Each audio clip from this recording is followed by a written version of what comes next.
campagne de promotion pour inciter les candidatures aux élections municipales de novembre prochain. Une année record pour le parc du Massif du Sud. Place aux mini-entreprises pilotées par des jeunes de 5 à 17 ans.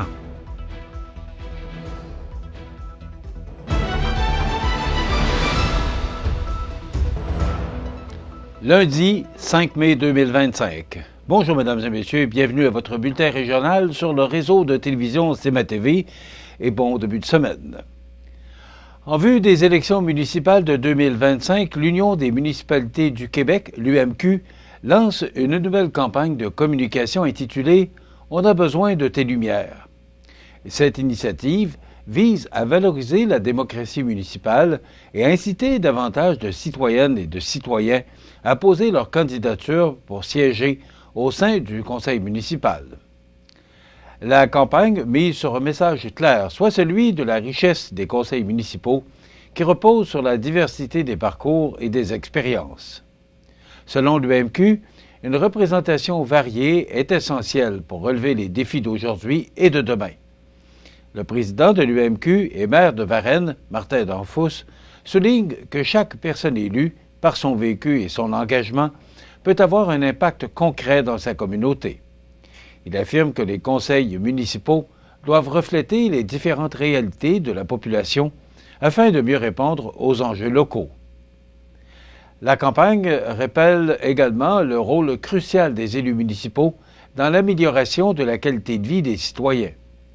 Contrairement aux autres paliers de gouvernement, la politique municipale se vit dans la proximité, sur le terrain et dans le quotidien des gens.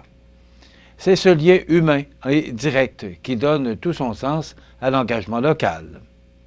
De son côté, Julie Bourdon, présidente du Comité sur la démocratie municipale de l'UMQ et mairesse de Granby, insiste sur le fait que la politique n'est pas réservée à une élite.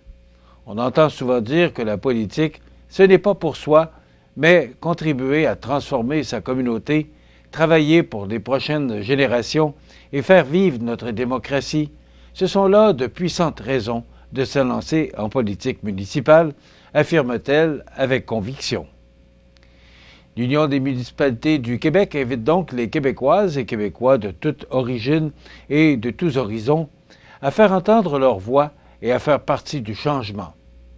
La campagne « On a besoin de tes lumières » sera diffusée à l'échelle du Québec afin de stimuler les vocations politiques locales et favoriser une participation citoyenne active. Le parc du Massif du Sud a connu une année 2024 exceptionnelle, marquée par la croissance, l'innovation et un engagement renouvelé envers sa mission. C'est lors de son assemblée générale annuelle que l'équipe du parc a dressé un bilan plus que positif. Avec un total de 71 155 visiteurs, une augmentation de 13 % par rapport à l'année précédente, le site confirme son statut de destination incontournable en Chaudière-Appalaches pour les familles et les amoureux de plein air. L'hiver dernier, l'infrastructure du parc s'est bonifiée avec l'ajout d'une nouvelle guérite d'accueil. Cette installation facilite désormais l'enregistrement des campeurs, l'achat de bois et de glace, tout en fluidifiant les déplacements à proximité du poste principal qui confirme une amélioration concrète de l'expérience client. Côté événement, la 8e édition du Trail du Massif du Sud, présentée par Desjardins, a attiré 680 coureurs. La soirée Écho des Perséides, quant à elle, a émerveillé 185 amateurs d'astronomie. Ces rendez-vous populaires témoignent du dynamisme du parc et de sa capacité à fédérer une communauté autour de la nature. À cela s'ajoutent 219 participants aux activités guidées, dont des ateliers de mycologie et un tout nouveau club de course, confirmant la volonté du parc d'offrir une programmation à la fois éducative, sportive et culturelle. L'année 2024 a aussi été marquée par une présence numérique en forte croissance. Le parc cumule désormais 17 230 abonnés sur Facebook, 6 780 sur Instagram et plus de 500 sur LinkedIn, renforçant son lien avec sa clientèle et élargissant son rayonnement bien au-delà de la région. Enfin, l'Assemblée générale annuelle a été l'occasion de rendre hommage à Clément Filion, un membre expert du conseil d'administration qui tire sa révérence après plusieurs années de service. Clé dans la création et le développement du parc, son implication passionnée a laissé une empreinte durable. Ensemble, 2024 aura été une année charnière pour le parc du Massif du Sud qui continue de se positionner comme un acteur majeur du tourisme plein air au Québec. Place aux mini-entreprises pilotées par des jeunes de 5 à 17 ans. Tous les détails après la pause. Le restaurant Pizzeria Porto Bellissimo, un incontournable à Saint-Jean-Port-Joli. Pizza débordante de garnitures, menus variés et abordables. Délicieux desserts avec des produits de grande qualité des gâteries de l'Ami. Porto Bellissimo et les gâteries de l'Ami, route de l'église à Saint-Jean-Port-Joli. CEMA TV agrandit son rayonnement de diffusion. En plus de regarder CEMA TV sur son site web et sur le câble de Cogeco, vous pouvez maintenant capter la programmation de CEMA TV sur le canal numérique 206 ou analogique 14 sur le câble de Saint-Pamphile. CEMA TV, partout pour... Vous pouvez maintenant capter la programmation de CEMA TV sur le canal numérique 206 ou analogique 14 sur le câble de Saint-Pamphile. CEMA TV, partout pour vous. Les rainettes faux-grillons vivent au Canada, du Québec à la Colombie-Britannique et dans le Nord-Ouest. Ces petits amphibiens passent l'hiver gelés sous les débris forestiers. Ils chantent dès le réveil au printemps. Ce chant ressemble au bruit d'un ongle qui passe sur les dents d'un peigne. Les rainettes faux-grillons vivent dans plusieurs types de plans d'eau peu profonds. Et elles sont sensibles aux changements dans leur habitat. Pour en savoir plus sur les rainettes faux-grillons, ffdp.ca. Vous regardez CEMA TV, le réseau de l'information sur la Côte-du-Sud. La passion entrepreneuriale des jeunes Québécois s'apprête à prendre d'assaut les rues du Québec. Le 7 juin prochain aura lieu la 12e édition de la Grande Journée des petits entrepreneurs, un événement festif et rassembleur qui invite les enfants et les adolescents âgés de 5 à 17 ans à créer et gérer leur propre mini-entreprise le temps d'une journée. Cette initiative, devenue un incontournable, attire chaque année des milliers de jeunes créatifs aux 4 coins de la province. En 2024, ce sont plus de 10 000 petits entrepreneurs qui ont participé à près de 200 marchés organisés à travers le Québec. L'objectif est d'offrir aux jeunes une première immersion concrète dans le monde de l'entrepreneuriat. À travers la planification, la création et la vente de produits ou de services, les participants apprennent tout en s'amusant. Chaque jeune entrepreneur inscrit reçoit une boîte à outils complète conçus pour les guider à chaque étape de leur projet. Dans la région, les caisses Desjardins de la MRC de Montmagny et du nord de l'Îlet s'impliquent activement pour faire rayonner l'événement. Elles ont pris l'initiative de mettre en place un marché local où les jeunes pourront se rassembler, exposer leurs créations et échanger entre eux. Nous initions ce projet pour offrir aux jeunes un lieu sécuritaire et rassembleur qui leur permettra de rencontrer d'autres jeunes désireux de mettre à profit leur fibre entrepreneuriale, explique Pascal Paradis, directrice communication et vie associative pour les caisses Desjardins. Les parents, les écoles et les organismes communautaires sont d'ailleurs invités à encourager les jeunes dans leur démarche. Leur accompagnement est essentiel pour faire de cette journée un succès. Pour le public, c'est une occasion unique de découvrir le talent et l'originalité de la relève entrepreneuriale d'ici. Il est encore temps de s'inscrire pour les jeunes intéressés qui peuvent le faire en ligne à l'adresse courriel suivante petitsentrepreneurs.ca. Qu'ils vendent des bijoux, des pâtisseries, des dessins ou des services originaux, tous les projets sont les bienvenus. La Grande Journée des petits entrepreneurs n'est pas seulement une foire de petites entreprises. C'est un tremplin vers l'avenir pour ces jeunes qui osent rêver, créer et entreprendre. Pour les communautés, c'est un moment privilégié pour célébrer l'audace et l'initiative de la jeunesse québécoise. Rappelons que Petits Entrepreneurs est un organisme de bienfaisance créé en 2014 et qui a pour mission d'inspirer et d'éduquer les jeunes Québécois en leur offrant des opportunités concrètes de découvrir l'entrepreneuriat. À travers des initiatives comme la Grande Journée des petits entrepreneurs, l'organisme contribue à bâtir une société dynamique, innovante et tournée vers l'avenir afin de changer le tissu social, économique et l'entrepreneurial du Québec de demain. Le marché aux puces de Montmagny est devenu une tradition attendue chaque printemps et sera de retour les 7 et 8 juin prochains, mais dans une formule renouvelée. Organisé par le Comité de la famille et des aînés, l'événement s'inscrit dans le cadre de la fête du voisinage qui se déroule partout au Québec. Plutôt que de centraliser l'activité en un seul lieu, les citoyens de Montmagny seront invités à tenir leur propre kiosque directement dans leur cour, créant ainsi un véritable circuit de vente débarras à travers la ville. Une belle façon de redonner vie à des objets et de faire des trouvailles, tout en découvrant les différents quartiers.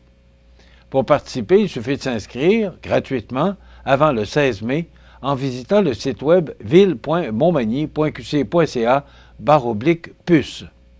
Une carte interactive et une liste des adresses participantes seront publiées le mercredi précédant l'événement pour guider les chasseurs d'aubaine. Une autre bonne nouvelle concernant cette activité fort courue est qu'aucun permis ne sera requis pour cette fin de semaine seulement, qui aura lieu peu importe la température. Si vous souhaitez vendre, acheter ou simplement flâner, le marché aux puces de Montmagny promet d'animer la ville tout au long de ce week-end de juin. Une belle initiative du service des loisirs, de la culture et de la vie communautaire ayant pour objectif de favoriser la réutilisation, créer des liens entre voisins et célébrer le début de la belle saison. Les sports, présentés par Groupe Corriveau, entrepreneurs électriciens et plomberie, un appel, 4 services. Groupe Corriveau à Montmagny, 418-248-8992, votre solution. Vous avez des projets de construction ou de rénovation? Pensez Groupe Corriveau, entrepreneurs électriciens et plomberie. Un appel, 4 services, 418-248-8992, Groupe Corriveau à Montmagny ou groupecorriveau.com. La solution pour du travail bien fait.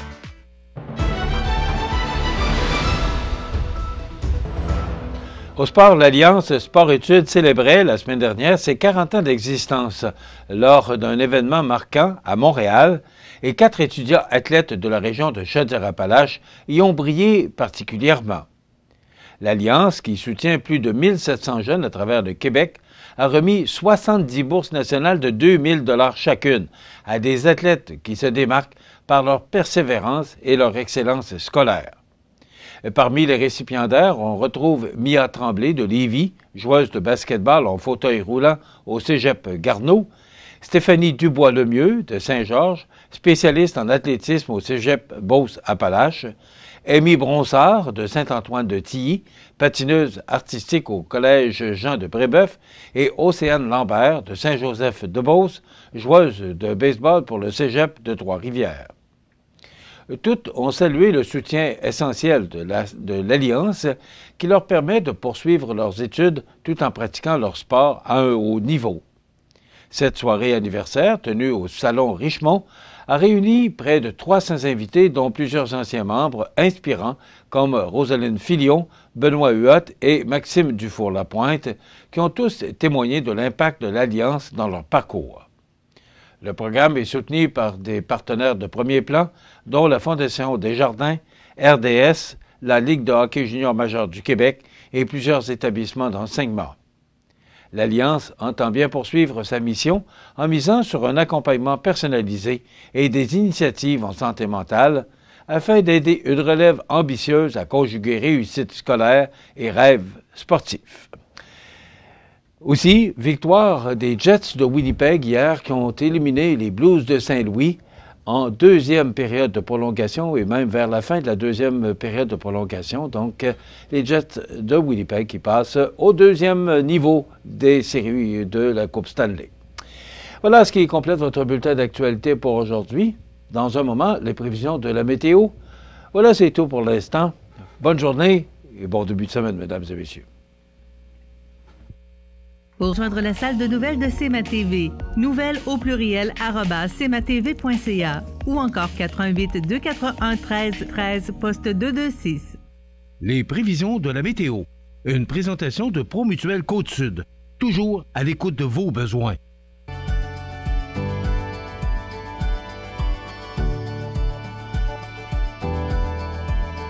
Besoin d'assurance?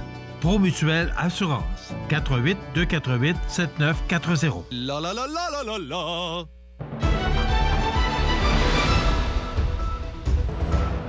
Alors, fin de semaine, on peut dire 50-50. Le jeudi, samedi, c'était quand même beau, mais c'était gris, ça a été nuageux, quelques percées de soleil. Mais hier, c'était vraiment là une journée, on est encore le printemps, là, mais ça ressemblait étrangement à une journée d'été. Maintenant, si on regarde l'image satellite, il y a des nuages qui s'en viennent, mais on a encore une belle journée devant nous, mais c'est quand même un peu nuageux ce matin, et l'image radar ne démontre aucune précipitation pour cette première journée de la semaine. Donc, en résumé, là, ça nous donne pour aujourd'hui, lundi, du temps généralement ensoleillé, des vents du nord-est de 20 km/h qui sont quand même bien présents ce matin, qui deviendront légers en mi-journée, maximum de 12 degrés. Ce soir, la nuit prochaine, partiellement nuageux, minimum de 6. Demain, mardi, nuageux, 60% de probabilité d'averse en après-midi. Des vents devenant du sud-est à 20 km/h le matin avec un maximum de 15 degrés. Pour mercredi, de la pluie avec un maximum de 14. Jeudi, des averses avec un maximum bien en deçà des normales de saison.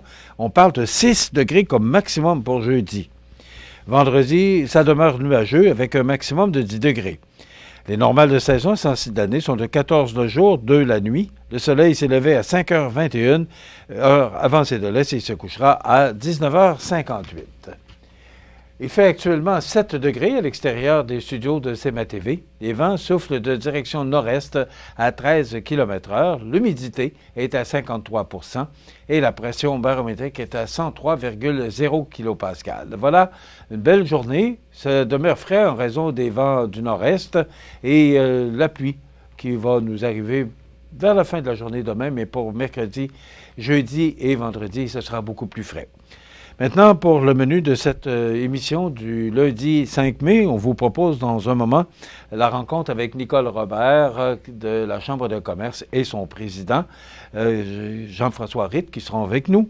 Et on reçoit également Alexis Godreau, qui est gagnant de la finale régionale de secondaire en spectacle pour le Collège Jésus-Marie de Bellechasse, accompagné de l'enseignant de musique Mike Labonté. Donc, c'est ce qu'on vous propose. Bien sûr, il y aura l'actualité qui vous sera présentée. Donc, c'est ce qu'on vous propose comme menu pour cette première émission de la semaine. Je vous souhaite donc une excellente émission à notre antenne.